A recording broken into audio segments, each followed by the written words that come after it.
Video blog से देखिएगा, एक बार बहुत माफ मजा कर आएगा। दो, जिंदगी में कबो चोरी ना कर भैया।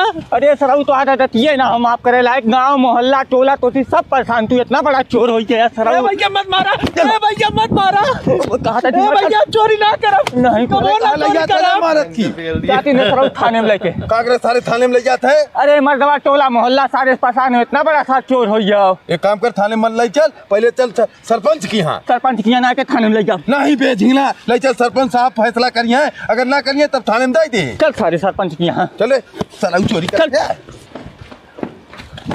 सरपंच साहब देखा गांव जोन रोज चोरी होत रहा है, सब गांव भर मिल के पहरा देत रहा, चोर ना पकड़ पात रहा, यह सार चोर हो ये है तब का। ये तो अपने गाँव में लड़का है ना, अपने गाँव में खो सारा तबत पकड़ात ना रहा, यह साथे साथे पहरा देत रहा सारा, और धीरे चोरी कर लेत रहा। एक काम करा चाचा, अपने गांव का लड़का एक दाएं के सारे माफ कर दे, अगली बार अगर चोरी की तो सजा दे जाए। ठीक हो सरपंच साहब माफ कर दे, अब तक तो सार साइकिलिया चोरावत रहा, आज तो तोरे मेहरारू कहना चुरा ले बा। अरे सारे जान से मार के बंदूक ला जल्दी। करबे चोरी सारे, करबे चोरी।